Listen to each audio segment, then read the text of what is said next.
নমস্কার বন্ধুরা, আশা করি আপনারা সকলেই ভালো আছেন। আপনারা দেখছেন এক্সআই ইউএসডি গোল্ড ভার্সেস ডলারের ট্রেডিং চার্ট। আজকে 31 তারিখ, বৃহস্পতিবার, মাসের শেষ দিন।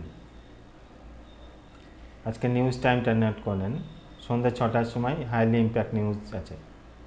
নিউজ টাইমে ওটা ট্রেড থেকে বিরত থাকার চেষ্টা করবেন। মার্কেট ভোলাটাইল হয়, স্টপ লসে হিট করবার সম্ভাবনা থাকে।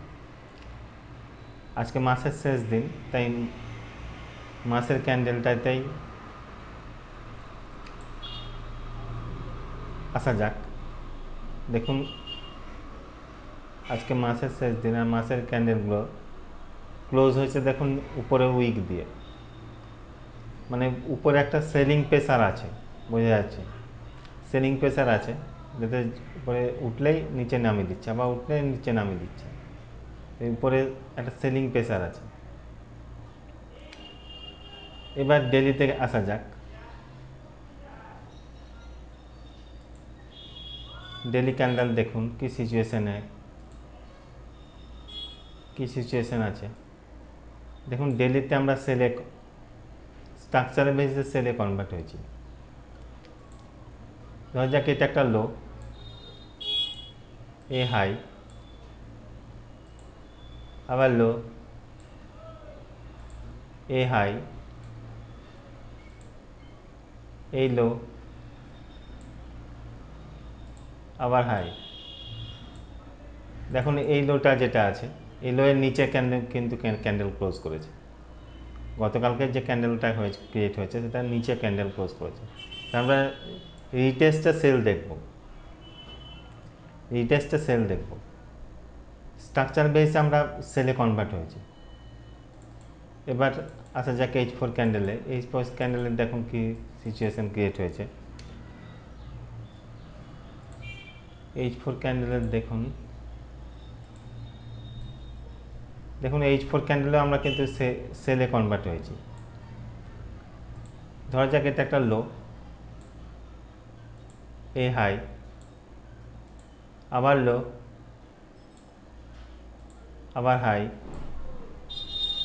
এই লো, আবার হাই।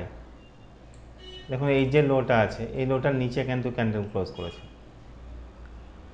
রিটেস্টে আমরা সেল দেখব, স্ট্রাকচার বেসে আমরা সেলে কনভার্ট হয়েছি। রিটেস্টে সেল দেখব। আর H1 ক্যান্ডেল দেখা যাক কি সিচুয়েশন ক্রিয়েট হয়েছে। H1 ক্যান্ডেলও কিন্তু আমার সেলে কনভার্ট হয়েছে,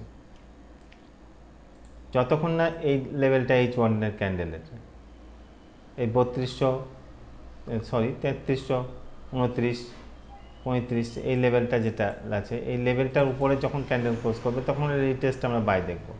তার আগে রিটেস্টে সেল দেখতে থাকবো। আমরা এখন সেলে কনভার্ট হয়েছি, স্ট্রাকচার বেসে সেলে কনভার্ট হয়েছে। আজকে জোনগুলো দিয়ে দিচ্ছি আমি, এই জোনে থেকে ট্রেড করবেন, ফাঁকা জায়গাতে ট্রেড করবেন না।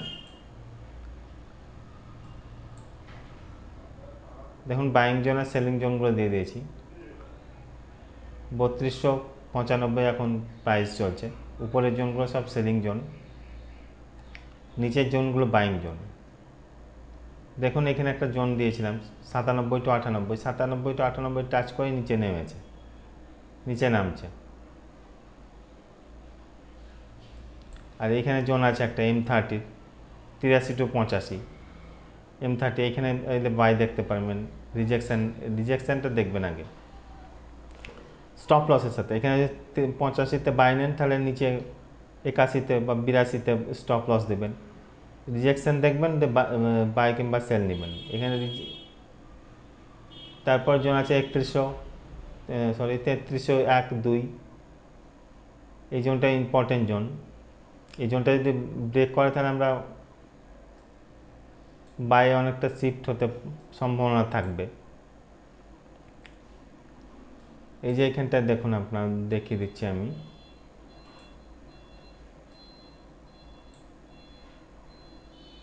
H4 আসা যাক।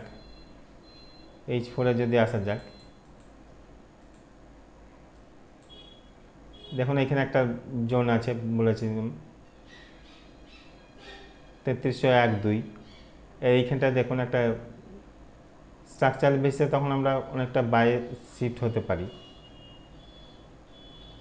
এই রিটেস্টটা আবার তখন বাই হতে পারে, মানে এই যে জোনটা যদি ব্রেক করে তাহলে আমরা স্ট্রাকচার বেসে অনেকটা বাই শিফট হব। আর প্রপারলি শিফট হব আমরা এই 3334 এই জোনটা যখন ব্রেক করবে তখন আমরা রিটেস্টে বাই দেখতে থাকবো H4-এ। তো 3301-2 যে জোনটা আছে এটা স্ট্রং জোন, সেলিংয়ের জোন ক্ষেত্রে এখান থেকে রিটেস্ট সেলিং আসতে পারে। এখানে 100% কিছু হয় না, তো একটা অনুমান করা যেতে পারে। আপনার দেখবেন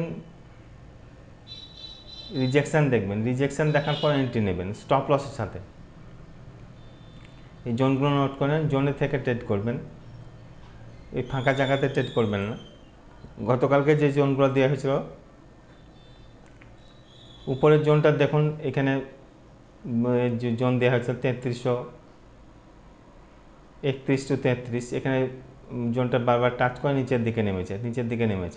আর যে জোনগুলো বাইং জোন দেওয়া হয়েছিল সেই জোনগুলো অনেকটাই মানে নিচে নেমে আসার ফলে জোনগুলো কাজ করেনি তেমন। তবে এখানে রিটেস্টে আবার সেল ধরতে পারতেন, যখন জোন ব্রেক করবে, জোনটা যদি নিচের দিকে ব্রেক করে সেক্ষেত্রে আবার সেল ধরবেন।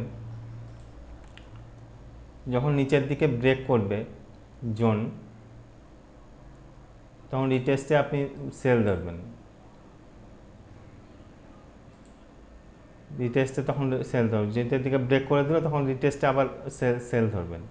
উপর দিকে যখন ব্রেক করবেন তখন রিটেস্টে আবার বাই ধরবেন, স্টপ লস দিবেন, স্টপ লস দিয়ে তখন বাই কিংবা সেল করবেন।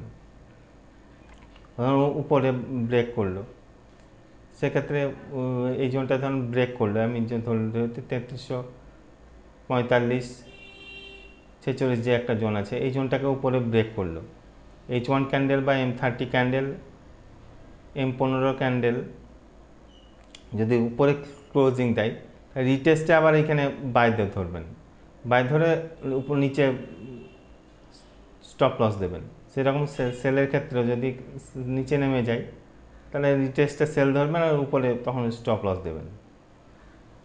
ধন্যবাদ।